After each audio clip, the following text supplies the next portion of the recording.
Bismillah ar-Rahman ar-Rahim. In the name of Allah, most gracious, most merciful. All praise be to Allah, the Master of the Day of Judgment. And peace and blessings be upon our beloved Messenger Muhammad sallallahu alaihi wasallam. O Allah, grant us knowledge, wisdom and sincerity. Dear listeners, I'm your host Hatim al-Absalam. I salute you all with the salutation of the people of paradise. Assalamu alaikum wa rahmatullahi wa barakatuh. Please join me in welcoming my distinguished guest, Sheikh Kahlan bin Nabhan al-Kharusi, the Assistant Grand Mufti of the Sultanate of Oman. Assalamu alaikum, Sheikh. Wa alaikum salam wa rahmatullah, Brother Hatim. And I would like also to welcome all our audience and to wish them all the best for the occasion of Eid al-Adha, and for those who are fortunate to perform Hajj this year. We pray to Allah the Almighty that He will accept their performance of Hajj and accept all their prayers, and that they will benefit from all the rituals that they have been through during this golden opportunity.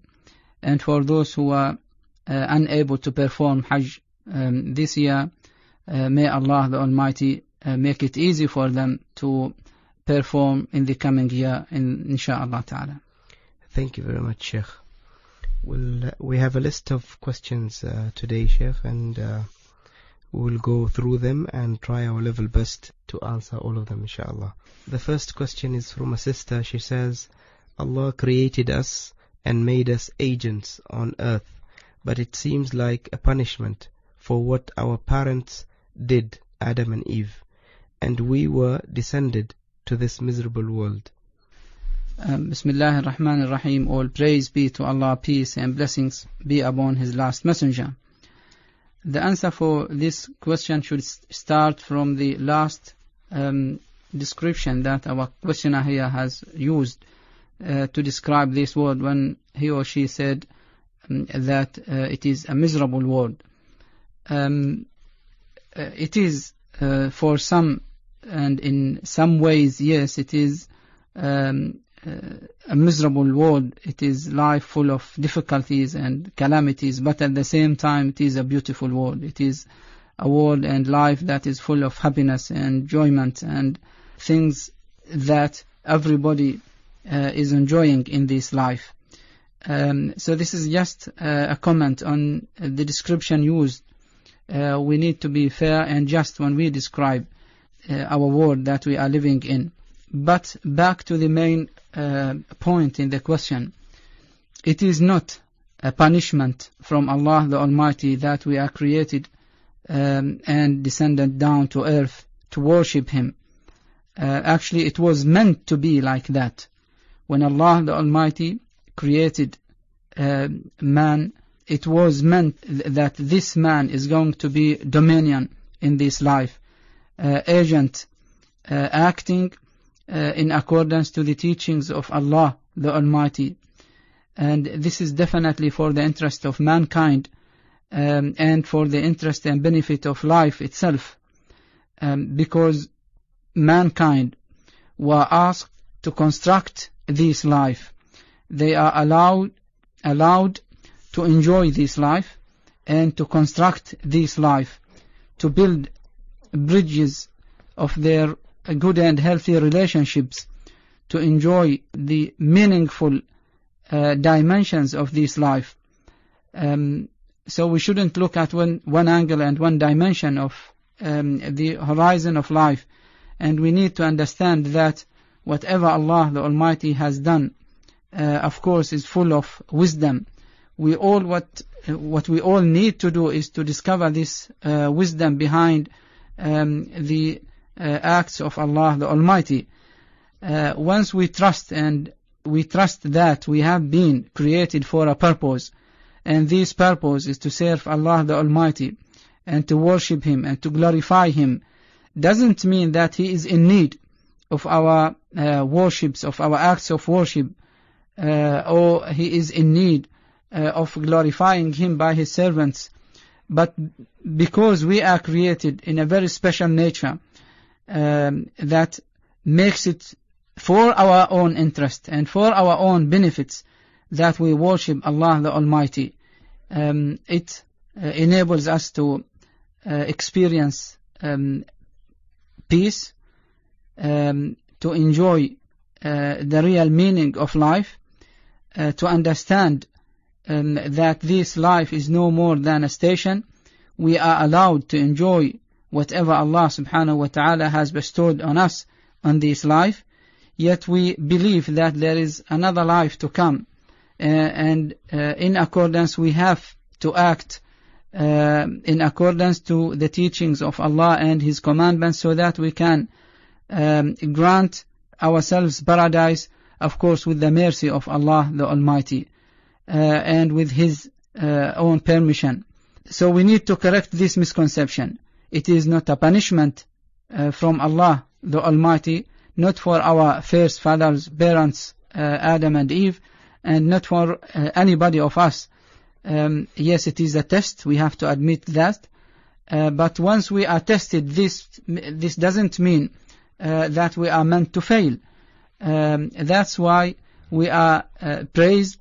That's why mankind have been placed in the highest status amongst all creations, and that's why we are given all the faculties that would enable us to utilize and exploit whatever Allah subhanahu wa ta'ala has created on earth and on heavens, on the skies. We have been given the intellect, we are given also spirits and souls, and because of this complex and complicity, then we can, of course, experience the real meaning of the tests of Allah subhanahu wa ta'ala, and then we can succeed or fail.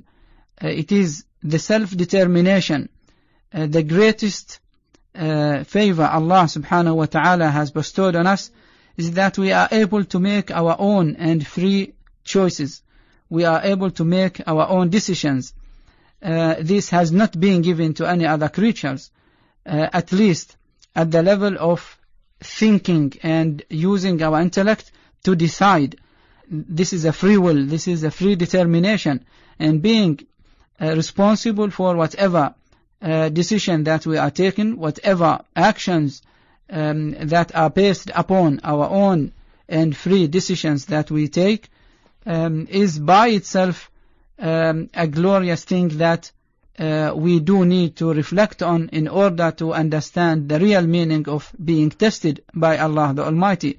So being tested does not mean that we are punished, but all what it means that we have been given all the faculties, and there should be a criteria and standards, or at least norms, by which people are going to be differentiated between those who have been acting in a good manner and a good way and behaving for the interest of the universe and others, and those who fail to achieve this noble goal. And this cannot be without following a system, without following a religion. And of course, no better religion can be received except from the Creator, from Allah the Almighty, the All-Wise, and whose in His hand are the destiny of all mankind. So we need to understand this correctly in order to be able, as I said, to understand life. And then once we do understand this, we will discover that we have no other option than either thanking Allah the Almighty, and this is when we said we are tested, because we are tested by good and bad. So if we experience good and we live a good life, then we must express our gratitude to Allah the Almighty, who has given us all of this, actually without any effort from ourselves, because we can see that even our twin sisters and brothers, it's not necessarily that they are experiencing the same good life that we are living. So it is only Allah alone who has given us all of this, and that's why we must be grateful to Him. We must thank Him for all of He has given us. Or that if we are experiencing harsh life and going through difficulties and tested by bad things and bad tests, then we must be patient. We must remember that Allah the Almighty is testing us. So if we show Him that our patience and our gratitude, it is only then that we are going to overcome these difficult situations and these miseries that we are experiencing, and Allah the Almighty would taking us out of these hardships and difficulties because of our patience, because we did understand the real meaning of being tested, and we have shown that we are able for this trust given upon our shoulders, because as I said, to be a dominion on this life, to be an agent of this life, as the questioner put it, this has not been given to anybody else. It has been given to mankind because of the faculties that they were giving, and that's why also they are enjoying this responsibility. They are enjoying worshipping Allah the Almighty. And we have been stating in many occasions here that to worship Allah the Almighty and to be straight in this life and to behave good in this life, this by itself has a sweetness that we do need really also to experience. It is something that those who have been through this experience would agree on, that being straight in this life, obeying Allah the Almighty, being good with oneself and with others, establishing healthy and good relationships based upon morals and good values and ethics on this life, definitely would inherit the person a lot of, as I said, sweetness and glory and inner peace and of course outer peace. So this is how we should understand the real meaning of being tested. We should, as I said, correct this misconception that we are punished in this, as she put it, miserable life. No, we do need to understand the real meaning of miseries and difficulties, and at the same time we all know that there are a lot of enjoyments in this life, and we are allowed to enjoy ourselves in accordance, of course, to the teachings and within the limitations. And these limitations, by the way, when we are talking about limitations and restrictions, they do not mean that we wouldn't be able to feel this enjoyment and to taste this sweetness that I was talking about. But all what it means is that it is going to keep also the boundaries of others living in this life, and enable them as well to enjoy what one is also enjoying. So it is a systematic way of life. If I may put it, it is a sort of a comprehensive organizational system that would allow us all to experience all these meanings. So this is how I meet the concern of our sister here. I hope that I was able to meet her concern. Otherwise, you may contact us through the Facebook website, and we may refer to some also verses of the Holy Quran that makes the meaning clear, inshallah. Inna lillah, inna lillah, inna ilayhi raji'un. Inna lillah, inna lillah, inna ilayhi raji'un. Inna lillah, inna lillah, inna ilayhi raji'un. Inna lillah, inna lillah, inna ilayhi raji'un. Inna lillah, inna lillah, inna ilayhi raji'un. Inna lillah, inna lillah, inna ilayhi raji'un.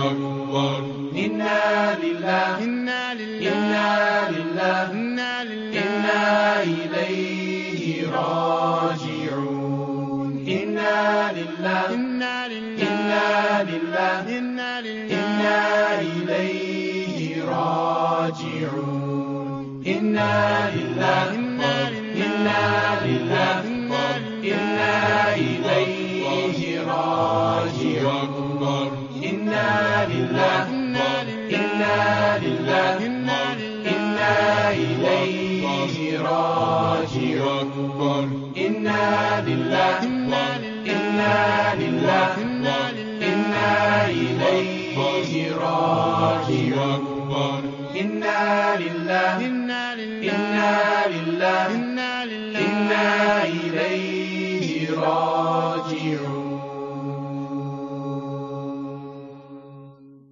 If you have any questions for the show, send your email at k.r@oman-radio.gov.om at k.r@oman-radio.gov.om, knowing your religion, or send SMS to 90406. Don't forget to indicate k.r before sending your questions. And for your comments and suggestions, check out our Facebook, Knowing Your Religion. Sheikh, the next question says, Allah Almighty chased Satan out of paradise because he disobeyed the order of Allah. But why did Allah allow him to go to paradise again and whisper to Adam and Eve, peace be upon them, to do wrong? Again, we shouldn't think of this incident as something that took place coincidentally. This was meant to be like that. And the very simple reason behind it is to prove the high status of mankind above all other creatures in this life. Yes, they are going to be tempted. There is a whisper of Satan, and there is a whisper of oneself as well. But those who would be able to be victorious over all these temptations and to achieve being righteous in this life and being conscious of Allah the Almighty, of course, have been placed in the highest status. They are the most loved ones in the eyes of Allah the Almighty. They are going to be rewarded in the hereafter with eternal reward. And those who fail to do so, they have chosen to be like that, and in accordance they are going to be responsible for their own choices. So in order, you cannot, even if we are talking about trying to classifying students in a classroom, then there must be a certain kinds of tests or any sort of evaluation system by which it can be proven for the teachers and from even visitors from outside that those students, they vary in their levels. There are those who are very brilliant, very smart, and these are the evidence. And those who are intermediate and those who are not doing enough. It's exactly the same.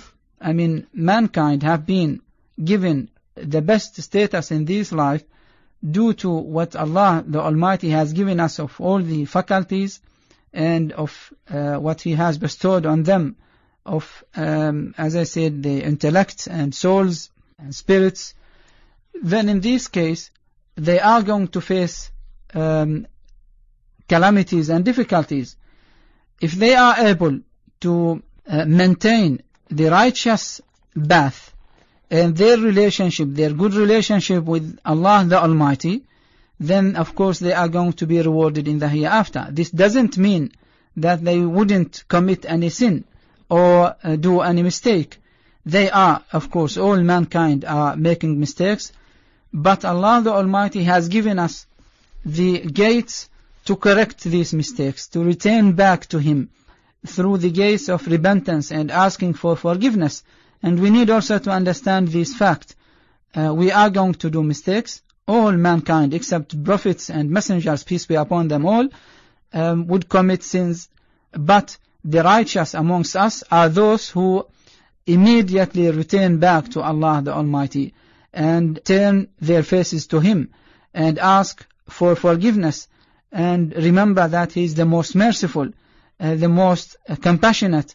So they act in accordance to